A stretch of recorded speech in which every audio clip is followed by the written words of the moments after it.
कानुनी राज्यको मूल अवधारणाबाट निर्दिष्ट रही प्रभावकारी अपराध नियन्त्रण र अनुसन्धानद्वारा समाजमा शान्ति स्थापना गरी मानव अधिकारको संरक्षणमा प्रतिबद्ध राष्ट्रप्रति समर्पित स्वच्छ प्रहरी सेवा मिसनमा आधारित नेपाल प्रहरीको दर्जनी चिन्ह र पदको बारेमा आज कुरा गर्न गइरहेका छौँ।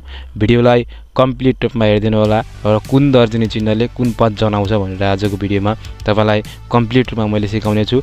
र च्यानलमा नयाँ हुनुहुन्छ भने च्यानललाई सब्स्क्राइब गरी छेउमा रहेको बेल आइकन थिची अल भन्ने आइकनलाई प्रेस गरिदिनु होला। आउनुहोस् सबैभन्दा अगाडि कुरा गरौँ। पहिलो पद कार्यालय सहयोगी यानी कि पुलिस अफिस एसिस्टेन्स भनेर पनि यसलाई जनाइन्छ र यो पदको कुनै पनि दर्जनी चिन्ह चाहिँ हुँदैन। यो पदमा जागिर खाने व्यक्तिले कार्यालय सहयोगीको रूपमा काम गर्नु पर्दछ। यसैगरी अर्को पद पुलिस कन्स्टेबल प्रहरी जवान, जसको दर्जनी चिन्हको कुरा गर्दा काँधको दायाँ बायाँ हामीले रिबनको फिता देख्न सकिन्छ। प्रहरी कन्स्टेबल यानी कि प्रहरी जवानको काँधमा। र यसैगरी अर्को पद छ पुलिस हेड कन्स्टेबल, जसलाई नेपालीमा नाम दिएको छ प्रहरी हवलदार भनेर।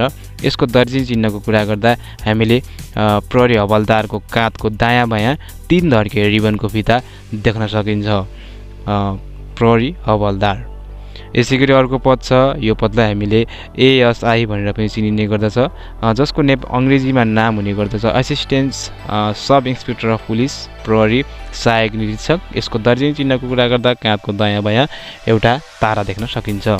र यसैगरी अर्को पद छ एसआई भनेर चिनिने गर्दछ यो पदलाई, जसको अङ्ग्रेजीमा नाम छ सब इन्सपेक्टर अफ पुलिस प्रहरी नायब निरीक्षक, जसको दर्जनी चिन्हको कुरा गर्दा 2वटा तारा चाहिँ देख्न सकिन्छ। र यसैगरी अर्को पद छ पुलिस इन्सपेक्टर प्रहरी निरीक्षक, जसको दर्जनी चिन्हको कुरा गर्दा काँधको दायाँ बायाँ हामीले खुकुरी डन्डा क्रस चाहिँ देख्न सकिन्छ प्रहरी निरीक्षक यानी कि प्रहरी इन्सपेक्टरको काँधमा। र यसैगरी अर्को पद छ डिएसपी यानी कि डिप्युटी सुपरिन्टेन्डेन्ट अफ पुलिस, यसलाई नेपालीमा नाम दिएको छ प्रहरी नायब उपरीक्षक, जसको दर्जनी चिन्हको कुरा गर्दा खुकुरी डन्डा क्रस र एउटा तारा देख्न सकिन्छ काँधको दायाँ बायाँ। र यसैगरी अर्को पद छ एसपी भनेर चिनिन्छ यो पदलाई सानो रूपमा, जसको मिनिङ हुन्छ सुपरिन्टेन्डेन्ट अफ पुलिस प्रहरी उपरीक्षक भनेर नाम दिएको छ, जसको दर्जनी चिन्हको कुरा गर्दा कुकुरी डन्डा क्रस र 2वटा तारा हुने गर्दछ काँधको दायाँ बायाँ।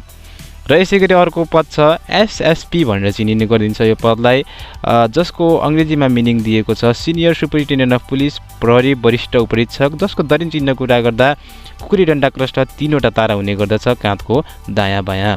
र यसैगरी अर्को पद छ डिआइजी यानी कि प्रहरी नायब महानिरीक्षक deputy inspector general of police पनि भन्ने गरिन्छ, जसको दर्जनी चिन्ह कुरा गर्दा धानको बालाभित्र खुकुरी डन्डा क्रस चाहिँ हुने गर्दछ। यसैगरी अर्को पद छ एआइजिपी भन्ने गरिन्छ यो पदलाई, additional inspector general of police भन्ने गरिन्छ प्रहरी अतिरिक्त महानिरीक्षक, जसको दर्जनी चिन्हको कुरा गर्दा धानको बालाभित्र खुकुरी डन्डा क्रस र एउटा तारा हुने गर्दछ।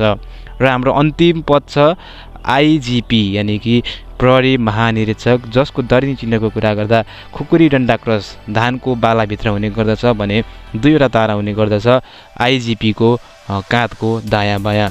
र आजको भिडियोमा चाहिँ म तपाईहरूलाई नेपाल प्रहरीको पदको र तपाईलाई दर्जनी चिन्हको बारेमा जानकारी दिएको थिएँ। भिडियो मन परे भिडियोलाई लाइक गरी च्यानललाई सब्स्क्राइब गरी छेउमा रहेको बेल आइकन थिच्न नबिर्सिनु होला। हामी अर्को भिडियोमा फेरि भेट्नेछौँ। हस्त धन्यवाद। जय नेपाल।